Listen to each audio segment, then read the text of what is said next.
So, hello everybody. My name is Elisa Kaplan, and I am president of the Jewish Historical Society of Fairfield County. And thank you for coming out on this beautiful sunny day. So I hope you have your sunglasses, and I hope you have your hat, and I hope you have your beach blanket so that we're all ready to go to the beach. So as president, I bring you greetings from the Jewish Historical Society of Fairfield County. JHSFC is the home for Jewish memories, which we've already started talking about. That's so exciting.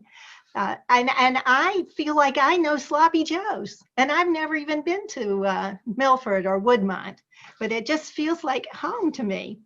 So today you might discover some long lost memories buried in places you may know about or may not know. And we hope you can, after today, discover even more of your own story and then start telling it to everybody. One ancient and special Jewish memory is Purim. So today, happy Purim, everybody. That's going to be happening this week. So I'm going to unmask myself.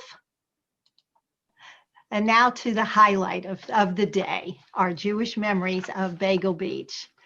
We're delighted today to have Chanie Wilhelm with us to talk about Bagel Beach. She's the program director at Chabad of Milford Hebrew Congregation of Woodmont.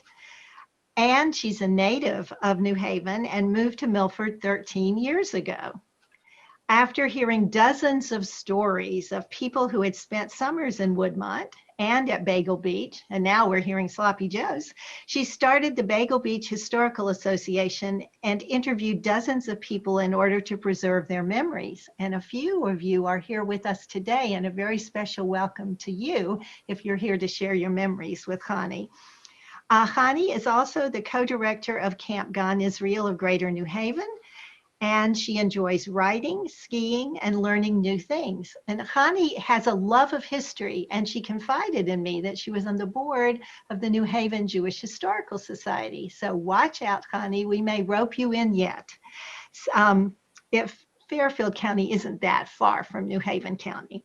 So Chanie and her husband, Schnur, are proud parents of 7 children. Yes, Rabbi Chanie Wilhelm. So it is a pleasure to introduce our speaker for today, Chanie Wilhelm. Hi, everybody. Thank you very much for having me here today. It's really a pleasure to share some of my passion for Bagel Beach with all of you. And we'll hear from some of you soon. Looking forward to hearing firsthand memories of Bagel Beach. So I'm going to share the screen. Just let me get that to work. So welcome to Woodmont. Welcome to Bagel Beach. Just before we begin, a little disclaimer that I am not a historian. I simply love history. I love hearing people's stories, and that's really what got me into this. So my husband and I moved to to Milford in 2007. And we started to notice that whenever people would ask us where we were from, many times when we would say Milford, they would say, "Oh, do you live near Bagel Beach? Do you live near Woodmont?" They would hear that my husband was the rabbi of the Hebrew congregation of Woodmont, and they would say, "Woodmont, oh, let me tell you about my days in Woodmont." And this would happen and repeat itself so many times. And we would sit and listen to people's stories, and they wanted to share about their days when they were young, how they would play on the beach and how they just loved it and how it was an endless summer. And we would hear stories after story after story after story.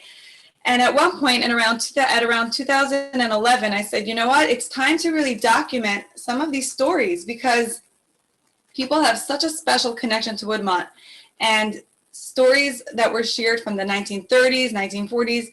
I said, we have to interview all these people and keep a record of all these special times. And really, it really is special times. There was like a certain sparkle in people's eyes that would just light up as soon as they would hear the word Woodmont. And everybody was just so eager to share. So we started the Bagel Beach Historical Association. We actually have a website called bagelbeach.com. You can check it out after our talk today. And if you have memories, feel free to go ahead and submit them, and you can be included in our blog. So can you give me a thumbs up if you yourself spent time in Bagel Beach as a child or a young adult?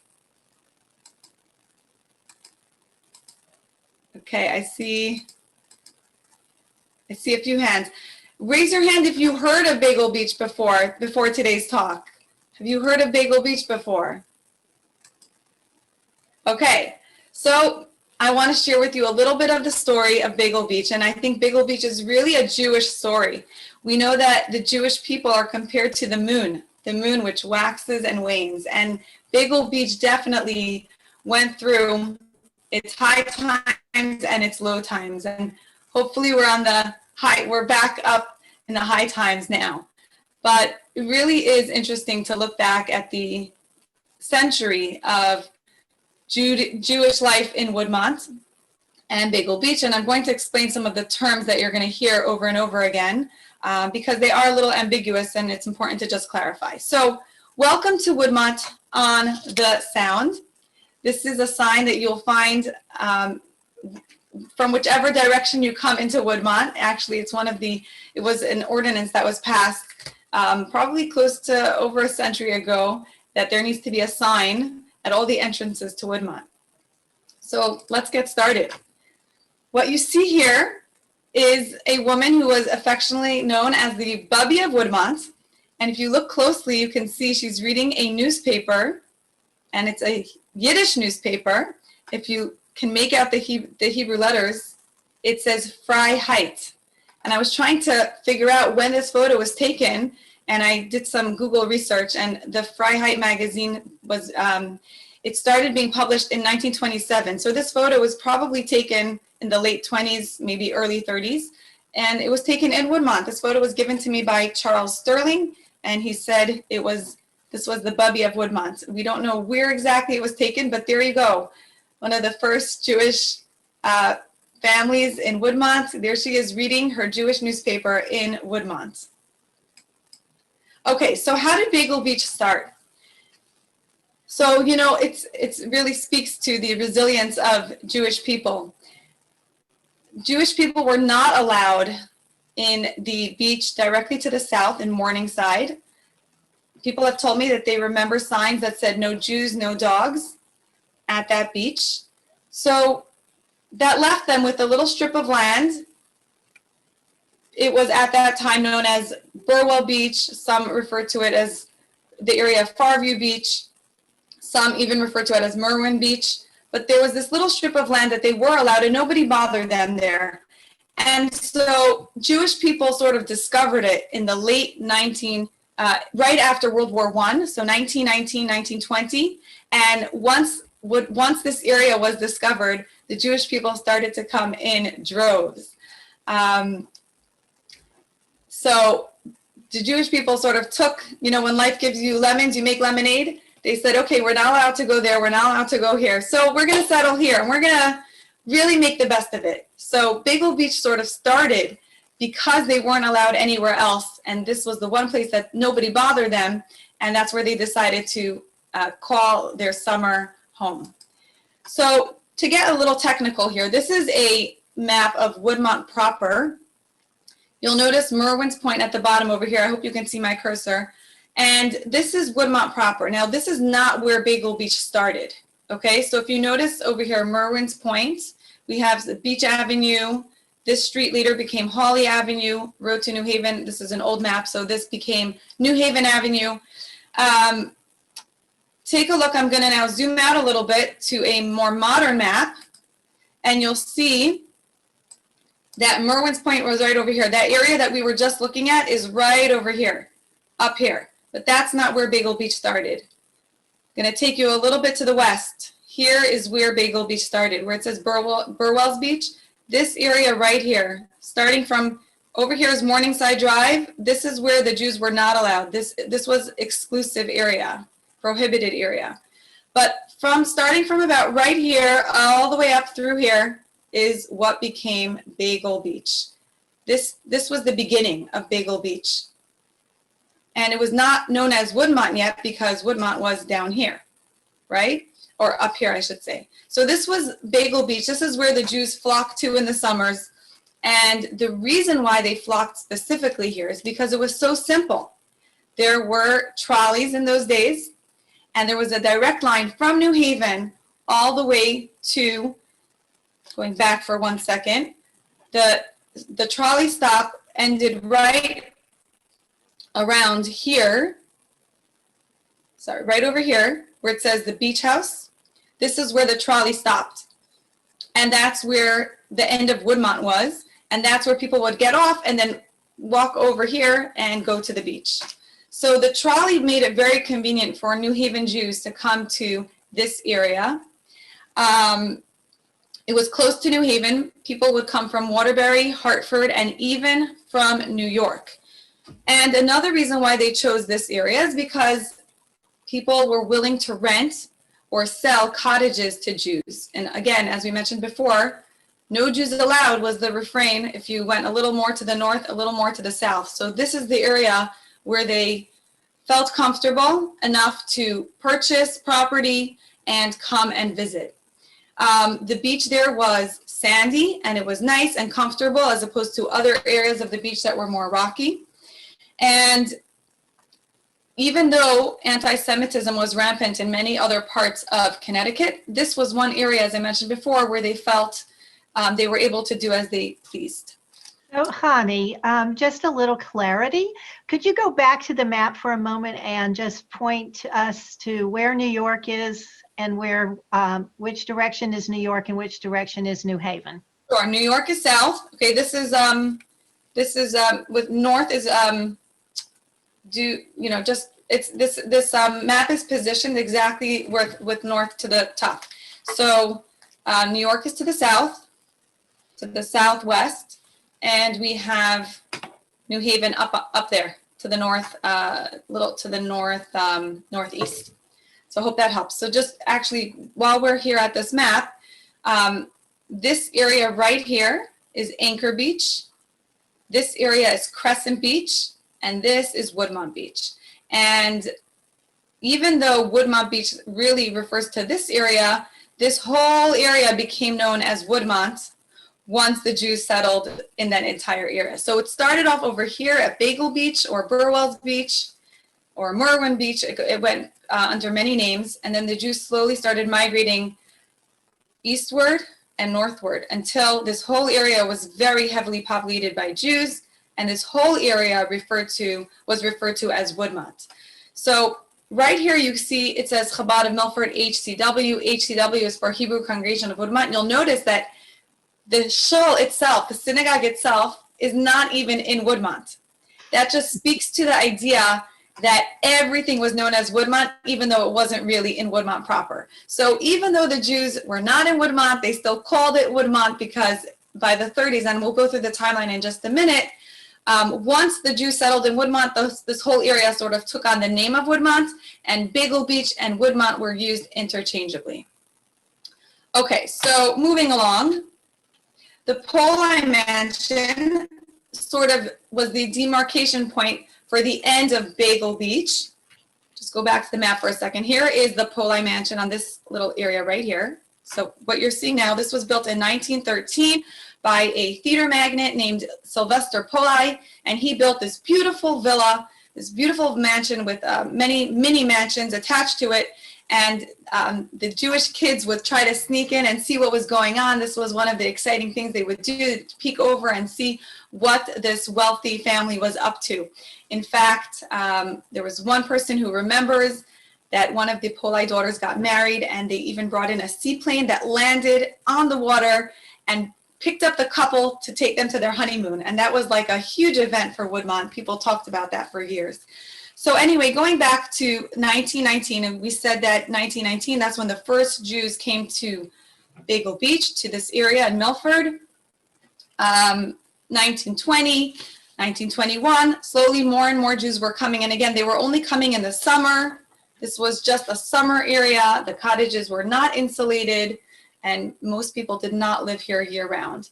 And as more and more Jews came, in 1925, there were about 1,000 Jews in this area in the summertime. They were holding a minyan for services on Saturdays. And they realized that with so many Jews, we need to have a place to gather for religious services. So in 1926, they had enough funds raised to start construction of the Hebrew congregation of Woodmont, and it was incorporated in the summer of 1926. They got to building, and about a year later, it was ready for occupancy in 1927. This picture was taken probably about 10 years ago, and it really doesn't look much different. It didn't look much different than it did in 1927. So as you can see, it's a white building, wooden white structure, and it had this little very recognizable patio in the front, and of course the motif that's part of our logo today with the Jewish star, with the famous blue doors, and of course the stained glass windows. So in 1927, the congregation started, running for about 2 months, from the first week in July through the end of August. And then they would also open, again, if the weather permitted, for Rosh Hashanah and Yom Kippur services. If Rosh Hashanah and Yom Kippur fell out late in the year, like closer to October, then they did not always have services because it was too cold in the building. But if they were in September, usually services were held. So they were open for about 12 weeks, 12 Saturdays in the summertime, in addition to the high holy day services. In the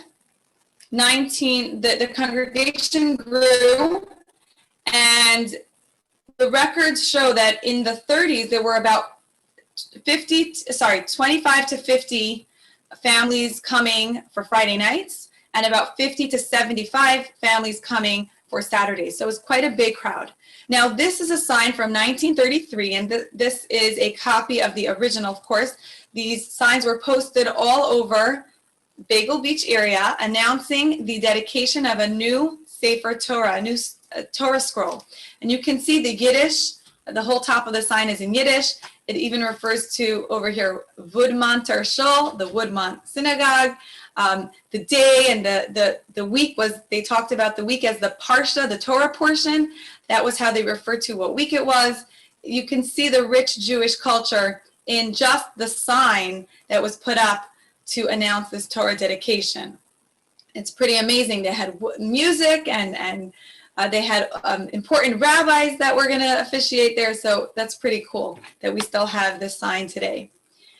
So this was in 1933. So really, this was the decade of the heyday of Woodmont, of Bagel Beach. Now, just to talk about some of the landmarks that people reminisce about and love to talk about, and the things that bring back such good memories. So I think the highlight is probably Sloppy Joe's. Sloppy Joe's is right across from the Synagogue, the Hebrew congregation of Woodmont. Today it's not Sloppy Joe's.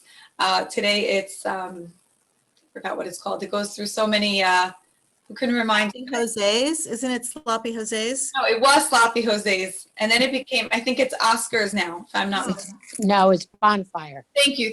Bonfire. Yes, it was Oscar's a few years ago, and then it became Bonfire. Thank you. So Sloppy Joe's became Sloppy Jose's, which was very clever. All they had to do was switch around the S and the E. But anyway, the way it was in Bagel Beach and Jewish Woodmont, it was Sloppy Joe's. And this was a place that was the gathering place for all the cool youth.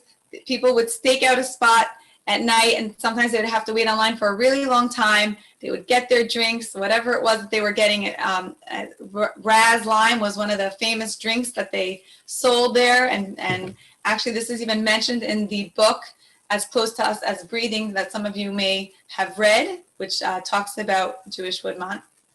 Anyway, so Sloppy Joe's was really like the center of town. It was the place to be, and they were open till 2 a.m. in the morning for people to come and hang out. Here's another landmark, the laundry place, and some of you may recognize this. So in the 30s, the late 30s, the Jewish population started spreading more to the other beaches, as I showed you before in the map. So they started moving towards the Anchor and towards Woodmont, Anchor Beach, Crescent Beach, and Woodmont. And this opened up a whole new area for the Jewish people. This was also the site of Tabak's ice cream place. There was Fleischner's butcher shop, and there was a grocery as well. There was Schiff's fruit and vegetable store, Glick's deli and restaurant. Many people reminisce about that place. There was Glickman's newsstand. There was Cohen's bakery. Another place that was well known was Cohen's Wooden Lockers.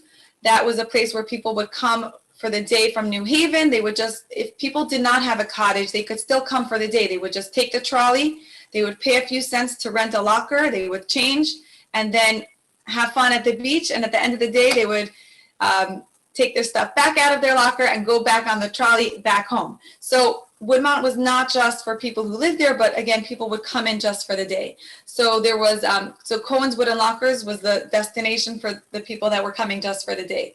Then there was an area known as Chain's Cottages, owned by Max Chain, that later became the Surf Village on the clubhouse area. There was a very famous place called the Slaughterhouse, which was, the kids used to refer to it as Slaughterhouse. I guess that was their humor. And that was a 4-story hotel, sort of, not really a hotel, but a place which was called a kachalein, which means there was a communal dining area, but each place would go and each apartment would have a place where they could cook their own food and then come join in the communal area together. And the 2 upper floors of that place were later removed, and that lives on as the American Legion Hall. There was also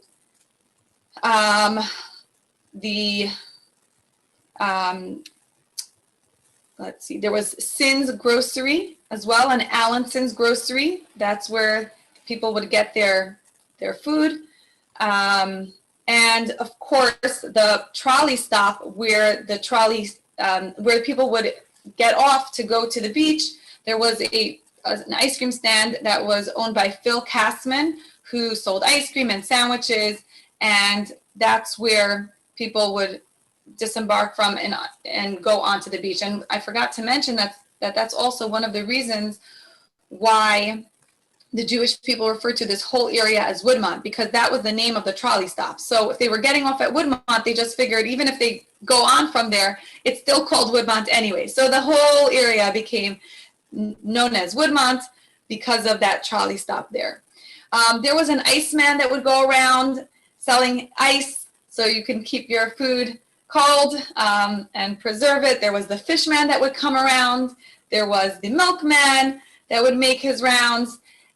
Many people in the bagelbeach.com blog refer to and reminisce about the different people that would come around. It really is, and I think if we could sum it up as the Jewish playground, that's what it was for Jewish families. They would just come and hang out. And you might ask, what did the kids do all day? Well, of course, they had the beach, but they also entertained themselves with plays. They had contests. They had talent shows. They really just figured out how to keep themselves busy. Very different from today's kids who, need to have a device or something else to keep them busy. These kids just had the endless expanse of beach and they figured it out. They kept themselves busy. They came up with all different ways to keep themselves entertained. So as you could imagine, with all of these Jewish people flocking to this area, some of the people, the previous inhabitants, referred to this area as Jewtown. And in fact, when I was talking to somebody just a few weeks ago and I mentioned the word Bagel Beach, the words Bagel Beach, she got very upset and she said, no, don't call it that. And she explained to me that it really was a derogatory term, that it started off as a derogatory term, and that's how the people just referred to, oh, when all the Jews moved in, they just sort of called it Bagel Beach because that's where all the Jews were. And she said, oh, we would never call it that. We used to call it Woodmont, or we used to call it Sandy Beach, but they never, she claims that she and her circle of friends did not call it Bagel Beach because it was almost like a derogatory kind of term. But interestingly, I've heard from others that dispute that, and they proudly call it Bagel Beach. And in fact, one person told me that there was a bakery in New Haven, and the owner of the bakery, the wife would come and sell bagels on the beach, and that's how it got the name of Bagel Beach. So there are two different versions of how the name Bagel Beach came to be. One is, you know, as a derogatory term, which the Jews sort of embraced, as Jews tend to do. If you think about our history, when Jews were restricted and told you can only do this, they said, okay, but that's the only thing we can do. We're going to do it the best way we can.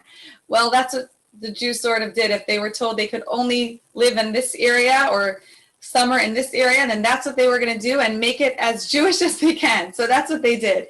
But also there is that element of the woman who, this mysterious woman, we're not really sure who she is, who would sell bagels on the beach, and perhaps that is why it got its name of Bagel Beach. In any case, the Jewish boys and girls would hang out here at the beach, and many people met their soulmates at Bagel Beach. There are many people on the blog who submitted their stories of how they met. Not all of the stories are posted yet. I've conducted many interviews over the years, and I'm still working on getting them all up, but many people met their basherts on Bagel Beach. So, Honey, Leslie is telling us that it might have been Lender's Bagels, Murray and Marvin Lender and their dad, Harry. So yes, the Lenders do have a rich history in Bagel Beach, but this woman was, the person who told me who it was, her last name started with a G, the woman who owned the bakery. So I'm not sure that it was connected to Bagel Beach, but it could be to the Lenders. It could be, who knows? I'm sure it's possible. So in any case, as we mentioned. There was also another bakery in West Haven called Heinemann's Bakery that would have been around the same time, which were relatives of Brenda Piskin and myself. Okay. Thank you for mentioning that. And I seem to remember, I think it was something like Gitlitz or Gitlin. That might be the bakery where the woman who sold the bagels came from. So in any case, by the 30s, the Jewish people were, populating this entire stretch of coastline, starting from Farview, the end of Morningside, all the way through to the end of Woodmont. And again, Woodmont encompasses not just Woodmont Beach, but also the Anchor Beach, which was very popular, and this area called the Crescent. Towards the end of the 30s, so in 1936, there were so many kids around that the people at the synagogue said, we have to start a Sunday school. So in 1936, a Sunday school was founded by Mr. William Goodman, and the teacher was Mrs. Annie Max, and she was a beloved teacher by a generation of young boys and girls who really just loved her and adored her, and she made lessons exciting, and she would bring in props, and they would do a show at the end of the summer before it was time to leave Woodmont, and the kids really just adored her. The end of the 30s brought talk of the war, and here's the Sunday school in 1938. So you can see how many kids there are, and Mrs. Max is right here in the back with the white hair. And here's another picture. This is in 1945. So what happened between 1938 and 1945? Of course, we have the war. The war brought the end to life as we know it in Bagel Beach. It changed a little bit, but life was never the same as it was before the war. So the war brought with it, unfortunately, the death of a few of the boys who had grown up in Woodmont, who had gone on to serve. It also was a hard time financially for people. People, of course, were busy with more important things, and not everybody could just take off the summer and go to Woodmont for the summer. So fewer people came to summer and vacation there, and people did not all come up from New Haven for the day or whatever it was, and of course there were fewer people around. However, the synagogue still continued and still got a minyan, and the Sunday school still, went through the entire time of the war. But as you can see, the group of children is much smaller. And what was happening at that time was that the crowds that the synagogue would get for Rosh Hashanah and Yom Kippur were too big to be contained in the synagogue building. And you notice there is a building right here, a house, a two-story house that was then moved. They actually lifted the house and moved it to make room for a social hall that was built in 1946. 1946, so right after the war, during the war years and just right after the war, the women of the synagogue were busy collecting money. They did it in all sorts of creative ways. They had bridge parties and card parties and different things that they would sell. They would create these little toys and sell them. The kids would go around selling them door to door. And they finally had enough money to build the social hall. And it was built to accommodate the overflow crowds for the high holidays, but also to serve as a home for the Sunday school. Unfortunately, just a few years later, by 1949, the Sunday school closed. There were not enough kids to continue. And in 1950, the crowds were already much smaller, and they didn't even need the building because they fit back into the original synagogue building. So with the 50s, by that time, Jewish people were able to vacation more. They had more places open to them, and anti-Semitism was not as rampant as it once was. And fewer people came to vacation at the beach, but it still was popular. And the 50s and 60s saw very happy times for the Jewish youth at Bagel Beach. People started winterizing their cottages. People started living in Woodmont year-round, and Jewish boys and girls continued to meet. Towards the end of the 60s, people really were moving on. People were living in suburbs. Some people had their own pools, or they had access to pools, and they didn't really need, there was not much of a need as it was before for having a place to summer and for the kids to spend time in the water. So really it was more the people that had cottages or some history there, they were the ones who continued to come. And then the 70s came along, and with it, an increase in crime in the Woodmont area. In fact, Milford made it to the Time edition about crime in 1975. You can see right at the top here, talks about the uptick in assaults and in burglaries. And Woodmont became a dangerous place. People stayed away. Nobody wanted to come here. People were afraid. The hillside area, which is the street right opposite the synagogue, was one of the worst streets in the nation when it comes to crime. And it was not just in the Time magazine here, but in other places as well. Milford, and specifically the Bagel Beach area, the Woodmont area, was known as a place you don't want to be, you want to stay away from. So many people stopped coming to Woodmont, and the synagogue just barely survived. In fact, in the 70s, there were notes, the minutes of the meetings show that there was talk of closing down the synagogue. But they persevered, and in the 80s, crime decreased, and there was a renaissance of Jews buying homes, year-round homes, and the attendance at the synagogue slightly increased. The 90s saw some trouble financially, but thanks to the leadership of Dr. David Fisher, who was the synagogue president, the shul was able to survive. And in 2006, Joel Levitz became the president of the synagogue. He is the shul's current president. And we moved in 2007, and my husband became the rabbi of the synagogue. One of the first things that we did was we tried to increase the amount of time that the synagogue was open. Instead of just 2 months in the summer, we tried to start it at Shavuot, which is in May, and we tried to go as long as we could until we were just too cold to continue. I remember some of those October weekends where we would literally freeze, but we tried to make it as long as we could. So we stayed open for about 5 months a year. And now this picture is the interior of the synagogue.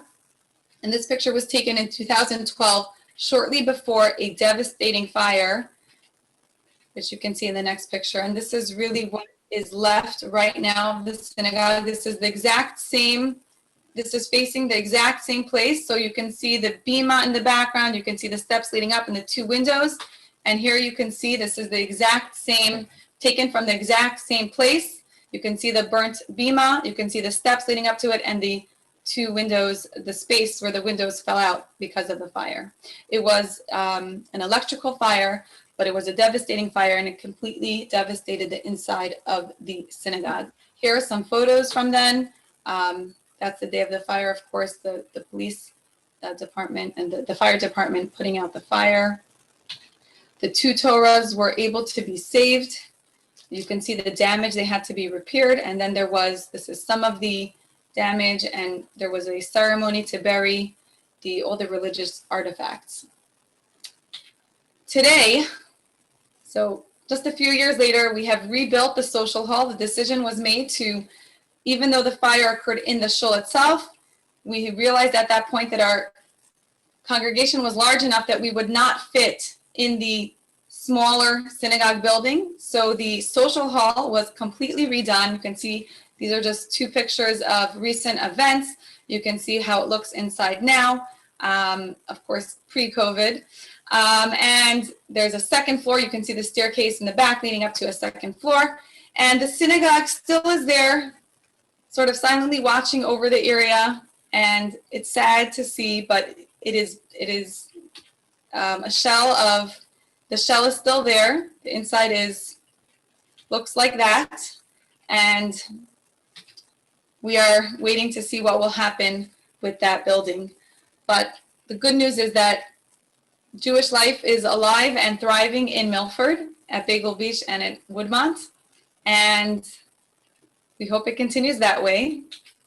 And thank you so much for listening. And come visit Woodmont. I want to just let you all know that, as I mentioned before, I'm going to share this in the chat. There is a website called bagelbeach.com. You can visit there and share any of your memories. You can submit your memories to our blog and let us know if you want us to get in touch with you. We can interview you and put your memories up on our blog for all to see. So thank you all so much for listening. And what we're going to do now is hear from some people who have some firsthand memories of Woodmont. I want to thank you for being here. We'll start with Arlene. Arlene, where are you? Is Arlene here? She was here. Okay, so Marilyn, we'll start with you if that's okay. Here's Arlene. Wait, she's between. Yes, here's Arlene. Arlene, you have to unmute yourself. She's unmuting herself. Oh, there you are, Arlene. Okay, sorry, didn't see. There Okay. you go. I'm unmuted. Okay. Hi there. I think I'm vintage. Okay. I really grew up at Anchor Beach and started there when I was just a tiny little kid, because my grandparents had a home on what was then West Cherry Street, which is now Village Road, and was there until I graduated from high school and went off to college. And in the meantime, when I was 13 years old, I met the young man that I finally married when I was 20 years old, and was married to for 61 years at the beach. And Love Uncle Marty. wonderful, wonderful memories of my whole wonderful summers at the beach. Hi, Marilyn. How are you? You're making me cry. Oh, okay. You remember, don't you? Love the man. Yes. Missed greatly. I'm crying. Thank you. You knew him well. I would go to him every month with all my braces in my hand and go, look, Uncle Marty, I took my braces out. Did he fix all of your sister's teeth? I don't remember. Those that needed it, yes. And is your dad still around, or? My dad's in Woodbridge with EJ. Oh, okay, that's nice. Yeah, he went to the towers for about 2 months and, It wasn't for him. well, it wasn't for him and then COVID, so he went with EJ. And you were a dear, dear friend to my late niece, Ann. Today, February 14th, every year. today is her yahrzeit. February 14th, I Oh, cry well, my eyes out but- every year. She but was Annie was my best The Hebrew friend. date is tonight. I 10 like years. candles. Yep, I like candles, and I think about her endlessly. I miss her. Our whole family misses her. I miss her as much as I miss my husband. I hate to interrupt, but I'm sorry. I think we have Okay. about 10 minutes left. Okay, all right, everybody else go. Nice, Okay, nice, are you nice. done, Arlene?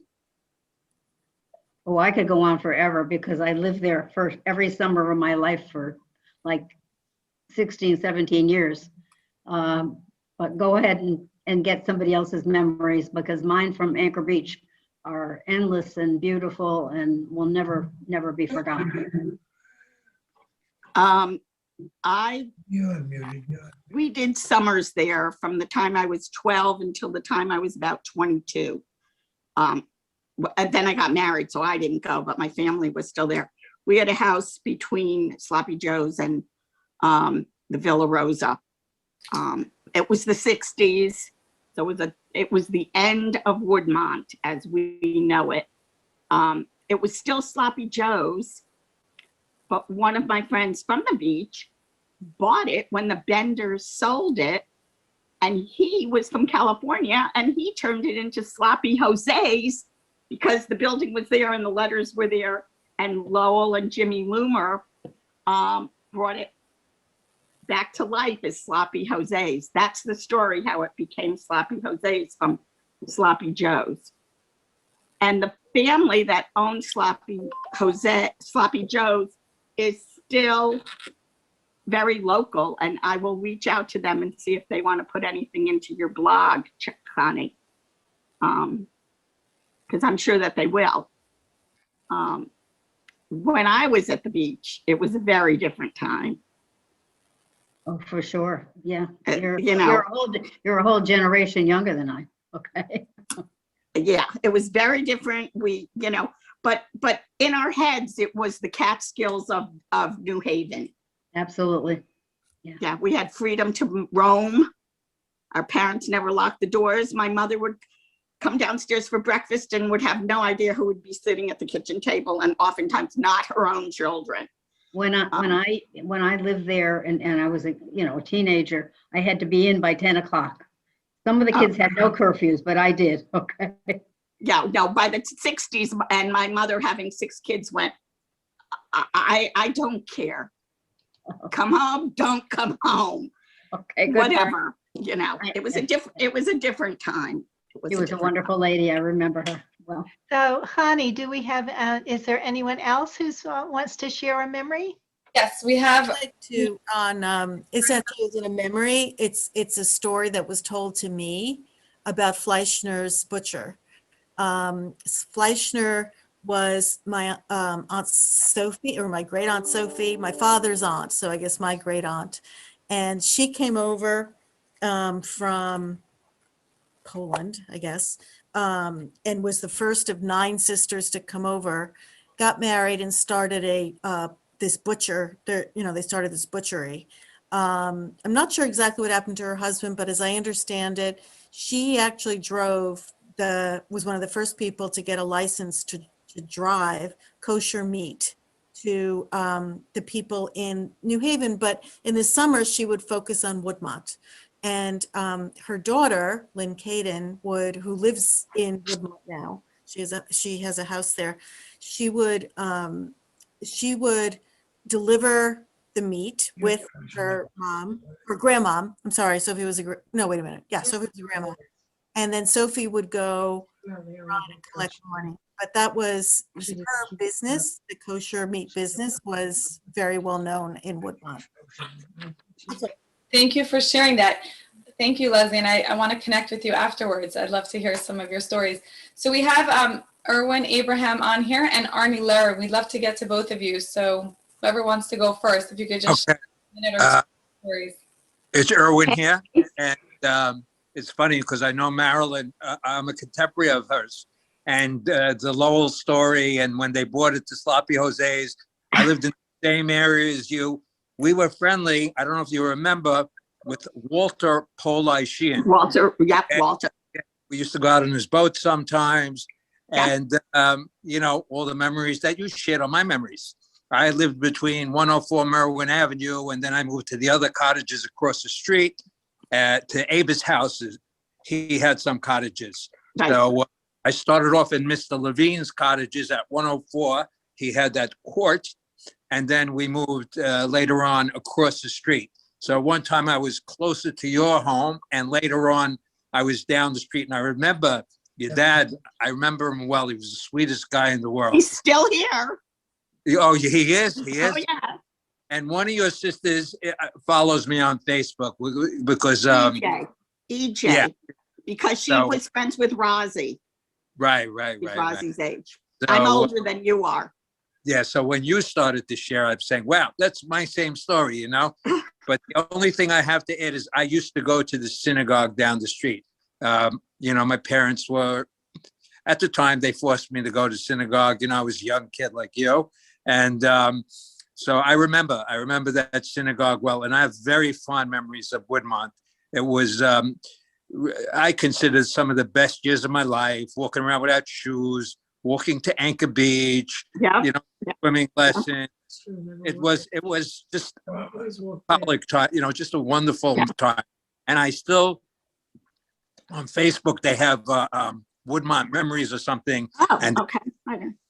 people take photos every morning of the sun coming up and the rocks, and I love it. I go back there every day and I visit it.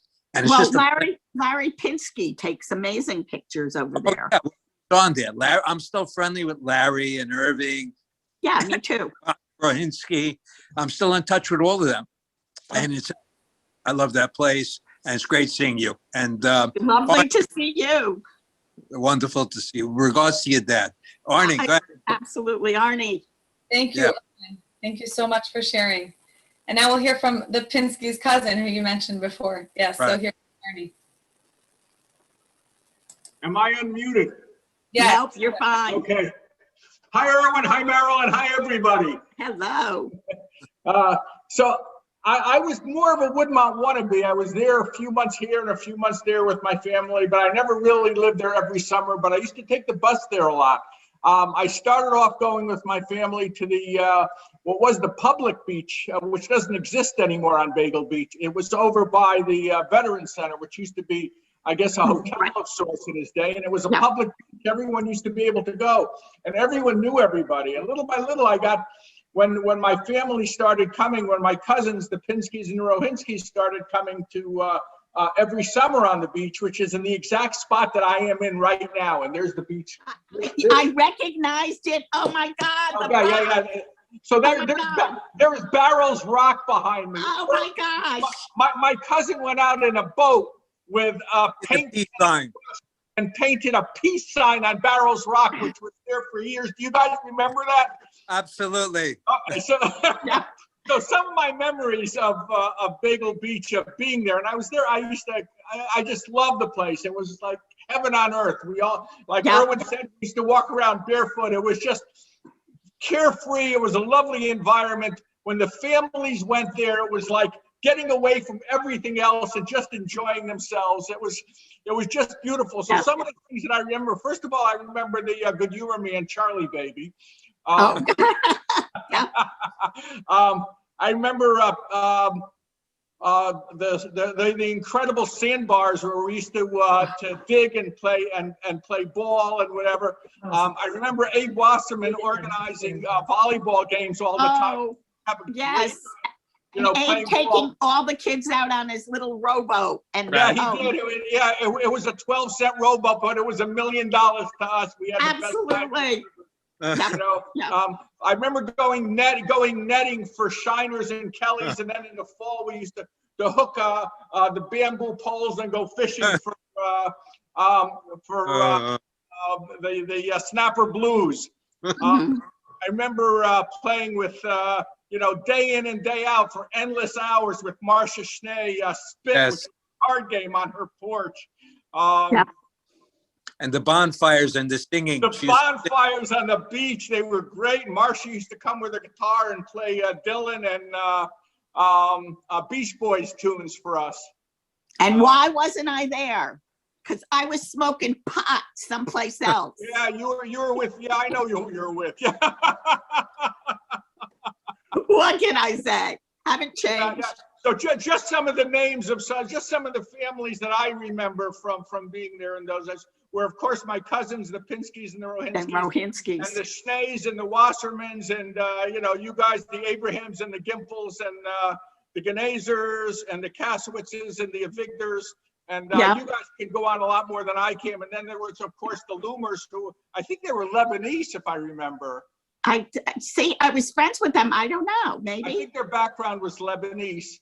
And also the Ferraras, which were Italians. Oh, yeah. But the majority of the people that I remember were clearly Jews. Whenever I was there on Saturday, I used to always go to shul also, because I did too. I was the hook that Ronnie and Jenny would use to bring Irby and Larry to come to shul. My So- mother would throw us out of the house. She would say, either go to shul or do the laundry. We're going to shul. Going to shul. You know who we forgot? The Dworkins. Marty Yeah. Dworkin and his kids, Carl and Warren. That's right. Yeah. They had a house across the street from us. Yeah. Yeah, And really. I remember going out on the Ganazers boat. And I remember going. Bruce Bruce, Ganeza. that's right. Bruce. Yeah. He always drove the nicest cars when he got older. Yeah. So I'm going to only slightly interrupt because I want to Okay. give I want to be mindful of the time. And I want to especially thank Chanie for a wonderful presentation and this opening up of these rich and powerful memories. And what we're going to do is leave the gallery view on for Can we ask questions? yes, questions. And but if anyone needs to leave, thank you for coming today, and please join us for our other events. But there are some questions, and Chanie, do you have some time to answer some questions? Sure. I'm just wondering, did the rest of the slideshow not work? Because I'm seeing now in the chat that people were asking what happened to the slideshow. Did you not see the rest of the slideshow? We saw through the Sunday school and the burned building. I think we saw everything. Yeah. Through the end, when it said, you're leaving Woodmont or something like I got a little nervous reading some of the comments here, but I'm glad to hear that. Okay, good. Yeah, sure. I'm happy to answer questions, though I'm sure that some people on here might be able to answer the questions better than I can, but go ahead. It's Marcy. I first learned about Bagel Beach because I read the book As Close to Us as Breathing. And that's the first time I heard about Bagel Beach. And that's why I wrote you on your website about it. But my question is, in 1930s, I'm just surprised that was the height of it, considering it was a depression.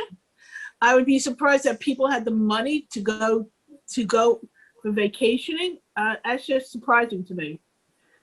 So that's a great question. And if you have to keep in mind that it really wasn't expensive fun. It was very cheap fun at that time. And it was cheaper. People wrote that cheaper than going to summer camp or anything like that. The parents would just take the kids, go to the only expense was really the trolley. In fact, some people would actually not even pay for the lockers. They would just change behind any automobiles, any cars that were there.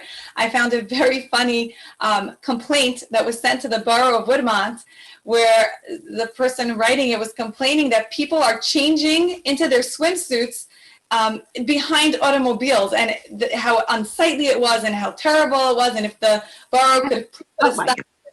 If you keep in mind that really it was such cheap fun, it was the cheapest way to get entertainment. All you needed to do was take the trolley to Woodmont for the day and let your kids run loose. It wasn't like today where the parents hover over the kids.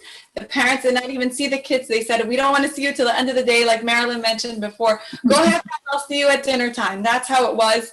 And it did decline a little bit, but it, the late 20s, 30s, that was the Woodmont heyday. And the 50s and 60s were really also a very good time, but not as much. It wasn't as busy as it was in the 20s and 30s. That's when it really was the most populated by Jews. Thanks. Sure. Any other questions or comments? Or more memories to share. Arnie, what a beautiful view of the beach.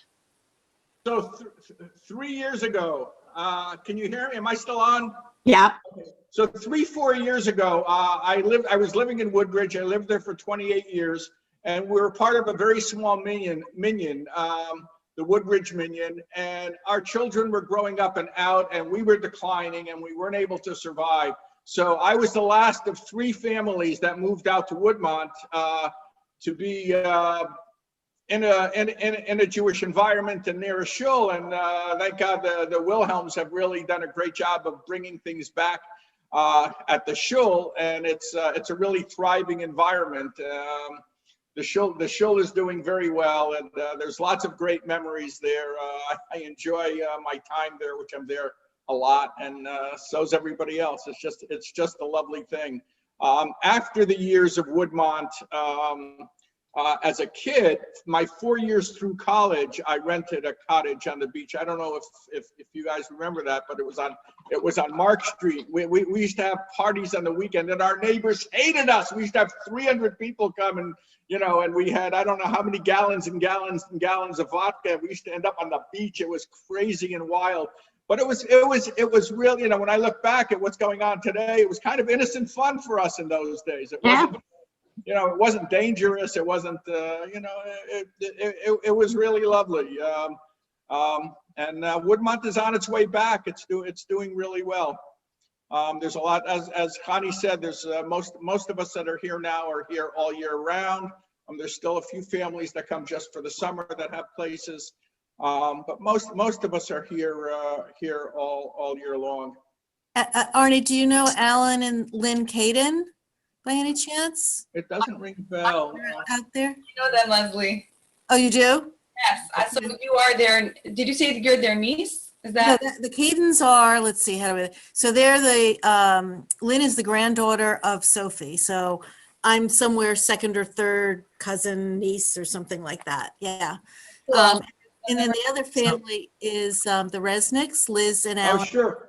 I know Liz and Alan well. I used to, when their kids and my kids both went to Ezra, they're neighbors. They're down there, they're a few blocks away. And Alan comes to the shul every once in a while.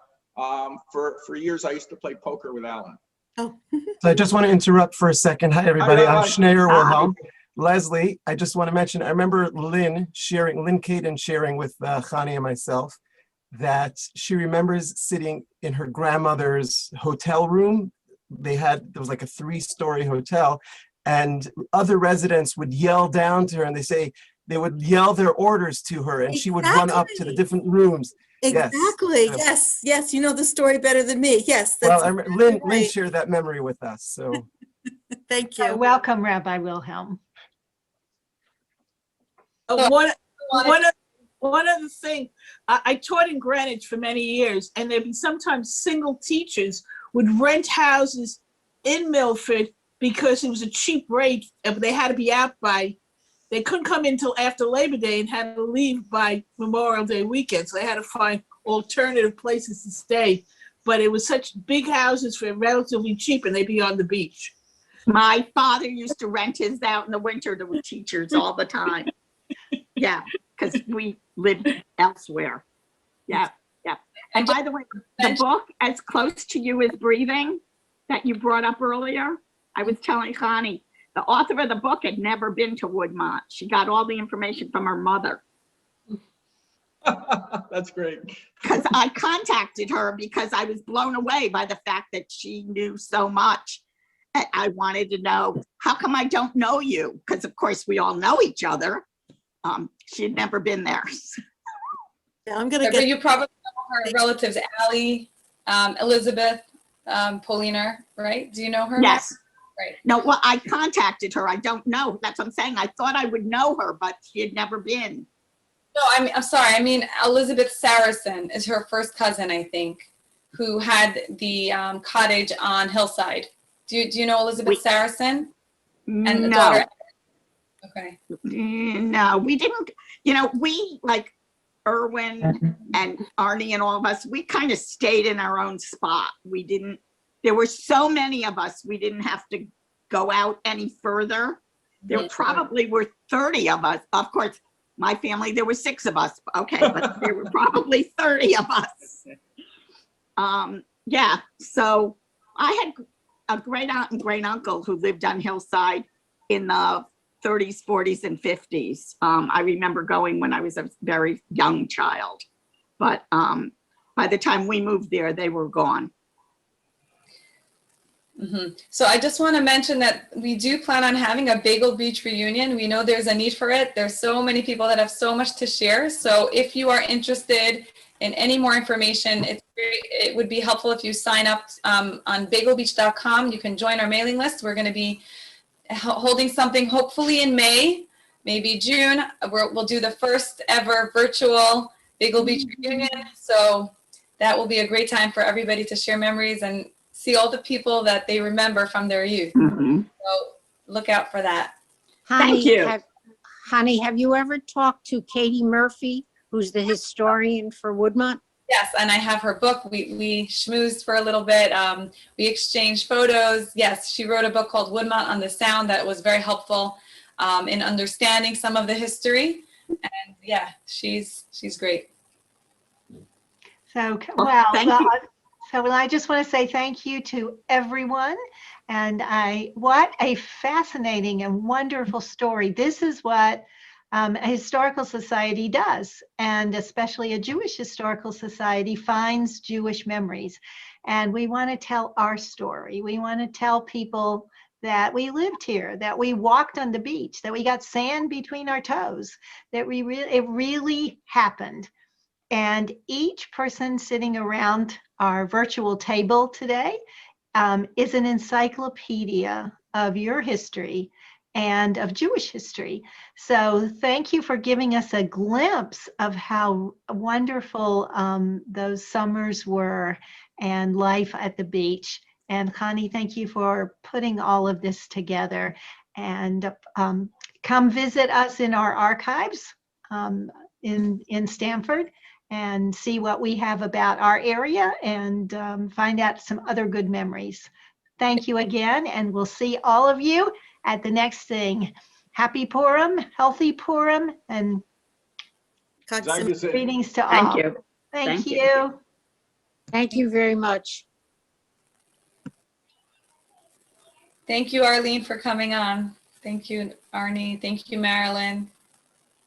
Be in touch, Connie. I will get info to you. Well, okay. Connie, this is Brenda. I don't know if you noticed, Andrea Gorbeck has a picture, a painting of Anchor Beach behind her. Oh, yes.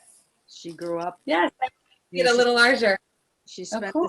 she spent the summers there, and she has from her family. Yeah, that's awesome. This painting was by a local artist that my parents bought, and in the center of Milford they would have the I forget what it was called, but during the summer, and from this painting they commissioned him to paint our house, which was at 1 Kensington Street, which is right around the corner from this beach. And I spent my whole life there, really. And Brenda, who just pointed out, she came for a summer and helped me when I had a brand new baby, and she would take the kids out on the rocks, and but she let me sleep in the morning, and she had taken the kids on walks, and they came home with shells and big adventures to tell, and just great memories. They really are. Your memories. I'd love to hear more. Please share them on the website, on the blog. Love to hear. Yes, I will. I'll go to it. Yeah, these 2 paintings which she has in her home now in Georgia, are very representative of the summers that she spent there. And for me, visually, the one summer that there. That's awesome. That's really cool. And this artist, I looked him. I forget the name. I'll put that on the blog if I can find it. But I couldn't find any other art from him. Okay, so the story continues. We're going to keep writing the Torah of Bagel Beach. That's right. Thank you, Elisa, for providing this platform for all of us to connect. Thank you. You've All taught us right. Thank you very much. Okay. Thank you, honey. Happy Purim, everybody.